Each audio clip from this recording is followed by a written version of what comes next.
Eric here with the Paperback Warrior blog and podcast. I wanted to give you a little visual feature of a trip I made to Micanopy, Florida. And I went there a couple years ago and I discovered a small little antique mall there. And I wanted to go back there and just kind of explore again. Micanopy, Florida, it's just right in this kind of the center of Florida, just above Orlando. And their claim to fame is that they hosted the filming of Doc Hollywood, starring Michael J. Fox back in the day. The name of the town was changed from Micanopy to Grady for the movie. It's one of my favorite movies, and so that's why I like that town so much. But I haven't been in a couple of years. But the Antique City Mall in Micanopy, Florida, it's a huge warehouse, I guess, is what you would call it. It's a big warehouse with lots of booths, lots of little shops, and little tiny narrow hallways and aisles to sort of get you from one place to the other. It's really kind of overwhelming because there's books everywhere, but I knew I just wanted to get back there to take a look around. So it's been 2 years. The first thing I came into was the glass case there that had these hardback books. These are high dollar books, maybe $50 to $100 or more, just because they're first editions or signed or something like that. They had some men's action adventure novels. Here you have Dirty Harry #3, and the very first Hawker novel written by Randy Wayne White using the pseudonym of Carl Ram. I've reviewed both of those series titles on the blog. Across from there was a set of point horror paperbacks for young adults. These came out in the late 80s, early 90s. Here you've got Caroline B. Cooney, the cheerleader. You can see it front and back. I don't see these often. I used to see them all the time when I was a kid. I used to read these, but I don't see them as much anymore. Point horror is highly collectible. There's Facebook pages, community pages set up to collect point horror books. Here's another Cooney book. I think these were 91, 92. I want to say they were like $8 each. Here's one from 87, R.L. Stine's Twisted. In fairly good shape. The Lifeguard. I'm sure he's a homicidal lunatic. And again, I think this was late 80s. They're cool. At my feet was a basket of John D. MacDonald paperbacks, and you can see they're all bagged. Most of them are bagged, and they were priced between maybe $3 to $12. Overpriced, in my opinion, for a lot of these. Here's another vintage paperback, Come Murder Me, Fawcett Gold Medal. I used to have that paperback and I sold it. I never read it. And a Dorothy L. Sayers paperback. It's a reprint on Avon. Here you've got a graphic audio. These are all William W. Johnstone books on graphic audio. I like the Deathlands ones myself, but these are William W. Johnstone. Here's a nice selection of Star Trek paperbacks. They were $1 each. I think there's 34 of them, and I was tempted to buy them, but I really don't hear a lot of great things about the Star Trek paperbacks, so I'm still delving into that genre. I passed on this. This is the third appearance of Cole. This is number 2, and honestly, I was going to buy it for only $20. It seems easy. It was in a glass case. It's sealed, or bagged and boarded, I should say. But honestly, I didn't want to downstack my comic book collection long boxes to get to letter K, so I could slide this into my collection. I just was that lazy, and I just didn't want to do it, so I just let it sit there. But I probably should have bought it and just conquered up the energy to downstack my comic books, but I didn't. So it's still there if anybody wants it. They also had some other comics as well. Here's one from Dell, Tales of the Green Beret. And then they also had another comic book as well, Dark Shadows. They had other comic books as well, but these are the ones that I kind of found there at the front of the store. This book is by Tempo Books. I think it's 1977. I've seen this out and about. You can get it for about $10 on Abe Books, so it's not super rare. There's so many books. I just had to do some wide shots of these shelves. Here you've got some Planet of the Apes newer paperbacks. You've got Edgar Rice Burroughs. Some of them are even bagged. You've got a trilogy of the Sam Raimi Spider-Man movies that were novelized. You've got a trilogy of those, priced at, I think, $18, kind of high. And you got some Robert Heinlein in there as well. I think there's a Frank Slaughter paperback slid in there as well.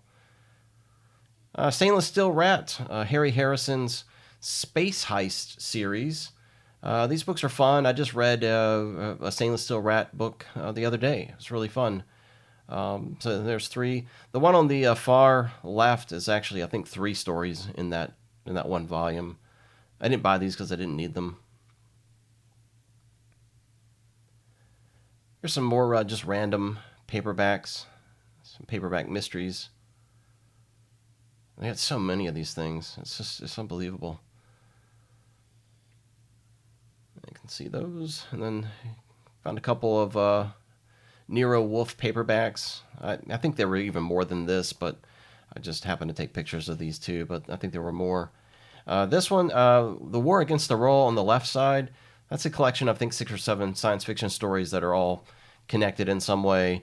Of course, you got Robert Heinlein's book there in the middle. And then the one on the far right, Mephisto by Klaus Mann, originally published in the 1930s. This is a reprint on Ballantine Books from the late 70s, I think. I wish I knew who the cover artist was because I love that cover. I love the facial expression. It's really cool. I didn't buy it, but it looked awesome. A couple vintage paperbacks with the movie adaptation covers. Papillon's a great movie. I've never seen Windows. I'm not sure what that's about, but Papillon used to always come on television when I was a kid. It was always on cable, TBS, TNT. I've heard some interesting things about this series. It's the Star Rigger series. These are books 2 and 3, I believe. The son is like a tractor-trailer driver, and his father is somehow inside the vehicle. His father is the vehicle. It's hard to explain, but it's action-adventure, but in space with your typical trucking stuff. So pretty interesting. I've never read it. I wanted to get this, and somehow I ended up misplacing it in the store, and I didn't have it at the counter when I went to check out, but it's a hijacking novel, action-adventure. Looks amazing. I'm not sure if it's good or not, but I meant to buy it, and then it just ended up getting misplaced. A few more vintage paperbacks here. Of course, the one in the middle, Joseph Wambaugh, police procedural king, apparently. I've always wanted to read his stuff, but I just never have sat down to do it. I'm not sure about All That Jazz. I don't remember seeing that movie. Again, some more vintage paperbacks here. These are fantasy / science fiction. You got Robert Silverberg in here. These gore books I see everywhere, so they're not that rare. Some vintage paperback horror. Here you've got Legion, which is the sequel to Exorcist. Robert R. McCammon's always good. And I have never tried John Tiggs, but I've got a bunch of his books. I like Ray Garton. He's good. I'm not familiar with the other 2 authors. Yeah, I passed. Kind of went from horror over to science fiction. So you can see The Fog was one of the last on the right for the vintage horror, and then it went over into sci-fi and fantasy. So I didn't buy any horror or sci-fi. Here's some more science fiction for you. These were hardbacks. I think these were priced at like maybe $10 or $12. They're in good condition. Some more science fiction / fantasy. They had so many science fiction books. It's just uncanny how many science fiction books they have. Here's some more. West of the Sun looks, I don't know. I'm not sure what that is. Dell. I guess maybe 1950s, 1960s. Frank Slaughter medical thriller. Another science fiction one. The book on the far right, we're going to talk about in just a little bit. That one was sealed in a bag. Middle book is fantasy. And then I found these 3 penguins. Of course, this is crime fiction from a Belgian author. I read one of his books. It was okay. Here's some humor paperbacks. Zebra Derby, Alabama, Girl Power. Of course, the one on the far right is a Fawcett Gold Medal. Let's get into the westerns. Here's some vintage western. 3 books in the Walt Slade Western series. These are all created and written by Leslie Scott. And then you have the Lee Florin section. They've got a lot of Lee Florin paperbacks. Here you've got Rails West to Glory, Gunpowder Mesa, The Rawhide Men. I think these are all on Manor. Some more Gunpowder Grass, Gun Wolves of Lobo Basin, High Gun. These are all your standard 1970s Manor westerns. See them out and about. Here's some more. Tom J. Hopkins, Trouble in Tombstone, which is on Signet. You've got a Adam Steele paperback number 8 by the Piccadilly Cowboys, and Robert Bell's Valley Called Disappointment. Nice painted cover there. And there's a Buchanan book, and Guns of Fort Griffin, Jackson Cole. I know Jackson Cole is a house name, but I can't remember who wrote it. Sheriff of Mad River's there. You got Robert Hogan, got Giles Lutz, Nelson Nye. I always find Zane Grey hardbacks in antique stores. They're pretty popular back in the day. So you got Spirit of the Border, and the others don't have any covers, but most of the time they're school editions, library editions. Here you got some more vintage westerns. The one in the middle I wish I bought. It was Half Breed by Philip Ketchum. I like his westerns, I like his writing, but I just left this one sit there. I'm not sure why. Todd Hunter Ballard is always good. They had a lot of Hal Clement Stubbs stuff. Here you got 2 series tied up with a price. I can't remember what the prices were. There's 2 series there. Here's another series, a trilogy.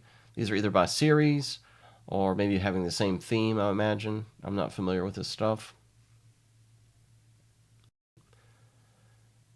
They had those, and then for your urban fantasy, they got plenty of that stuff. I don't know what constitutes as an urban fantasy, but someone does.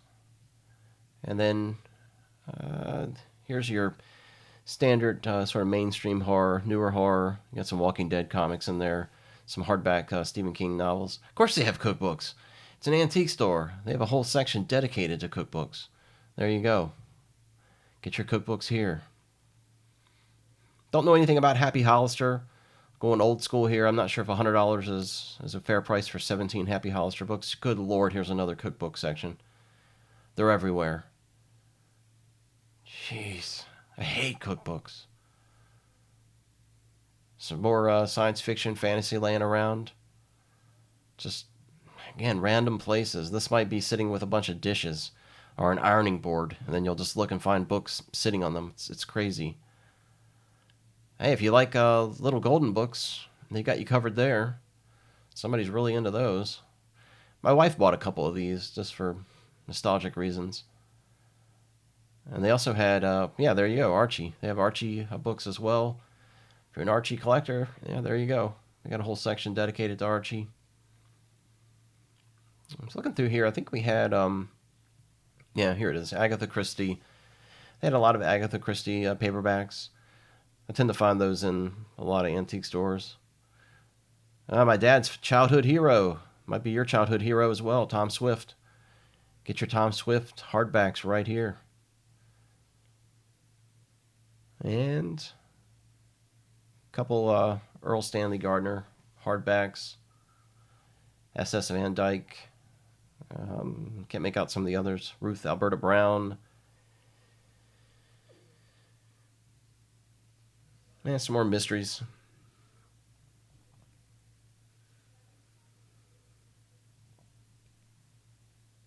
And here's some more random stuff.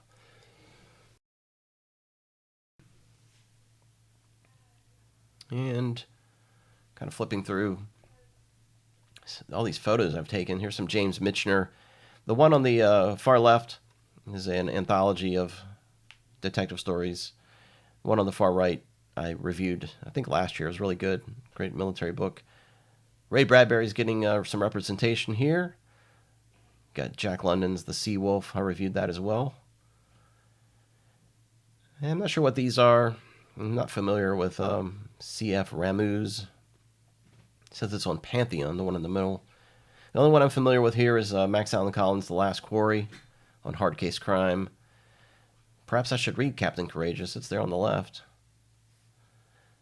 Just for funsies, here's a couple of jigsaw puzzles for TV shows I watched when I was a kid. These were always showing on syndication back in the day on like WGN, WWOR, SWAT, Starsky and Hutch. And some more old school hardbacks. So I only bought 6 books.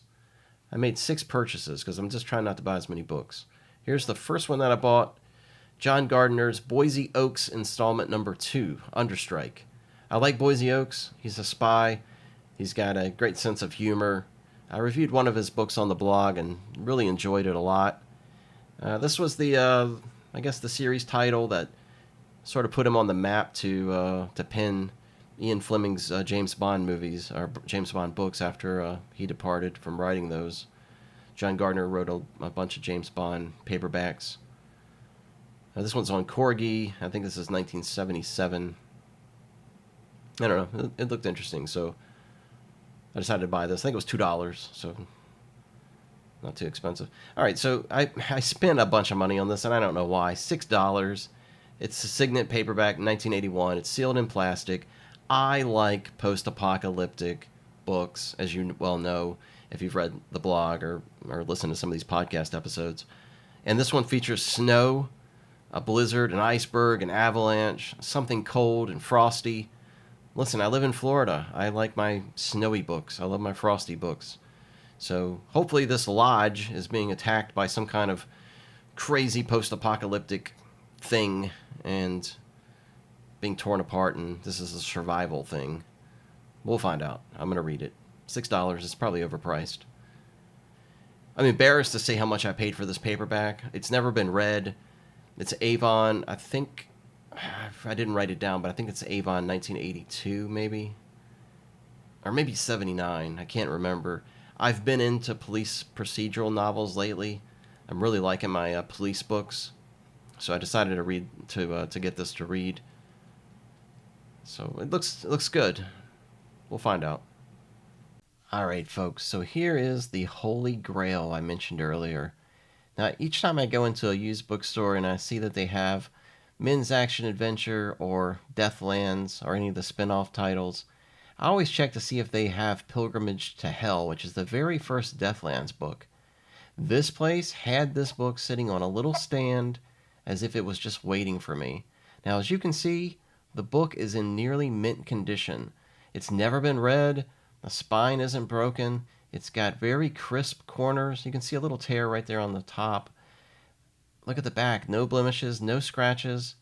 It hasn't been scorched by the sun. There's no water damage, no mildew. I mean, this book is in excellent condition. I'm just shocked. Now, you can see the spine again is not cracked. The front, you can see the glossy front cover there. There's no scratches, no blemishes. I mean, this book has never been read. Let's open it up carefully. You'll see they had a little sticky here that says $10. That's how much I paid for this book, and I was happy to do so. I'll put that aside. Flipping here. Let's go over here to the copyright. So here you go. First edition. Come back down. June 1986. And if you notice, the pages were white. They're not yellow, but here's the problem. It's a punch-out. Or at least that's what we called it in the CD business. Punch-out, cut-out. That's the only problem with it. As you can see, everything else is perfect on this book. It's never been read. Pages are white. Look at this. I have never seen this before. Look at this. It folds out. And Deathlands, again, like I mentioned, is a post-apocalyptic series. Basically about survivors just trying to get through life. They discover the heroes discover what's called a readout, which allows them to transport from one location to another across the planet. So they could go into a readout in like Alaska and they'll come out in Louisiana. They don't know where they're going to go next. They can just go in and then it just randomly puts them somewhere in the world. But they don't mind traveling around. They help people. They get supplies, that kind of thing. Here's a crazy thing. They had book number 2 sitting right beside of it. This is number 2, Red Holocaust. As you can see, it's never been read. No blemishes, no scratches.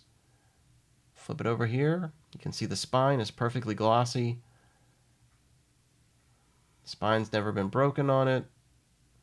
It's got crisp corners. Look at that perfectly glossy back cover. No blemishes. Hasn't been torn up, scorched. You got white pages. Look at that. This makes me so excited. I also paid $10 for this book as well, which I didn't really mind. Again, it's well worth it. September 1986. And again, these were published by Gold Eagle. I forgot to mention that. Gold Eagle, which also did the Executioner books. They did Stony Man and Able Team, Phoenix Force. How about this? Number 3 is sitting right beside number 2 and number 1. Number 3, Neutron Solstice. Perfectly glossy cover. You can see the spine's never been broken. No blemishes, no scratches. Nothing on there. And flip this over. And you'll see never been read. I thought that was a scratch on it, but it's just a lightning bolt. Flip it over. Perfectly glossy cover. Glossy back. And flip it over here. You can see the pages. Never been read. Perfectly crisp. Looks great. And we go over here. And let's flip it over this way. Sorry, my daughter came in. You can hear the door creak. I should oil that thing. All right, here we go. March 1987, first edition. Anyway, I got number 1, number 2, number 3. I never see these books out in the wild. I think I may have seen a Neutron Solstice at one point. And I think I even had Neutron Solstice as a used book at one point. But it was really beat up and torn up and it was just raggedy. Here you go. 1, 2, 3. I'm so happy to have these. All right. I hope you enjoyed this video of the Micanopy Antique Mall, shopping there. Obviously saw a ton of stuff. I didn't buy that much, but I wanted to get all these photos in of all these vintage paperbacks just so you can see them all. Be sure to subscribe to this channel. Also, be sure to follow us on paperbackwwarrior.com. You can get reviews there on Mondays, Wednesdays, Fridays, Saturdays, and then you could also get the podcast every other Monday, and then you get videos at least 3 or 4 times a week. There's video shorts going up, and shopping videos and things like that.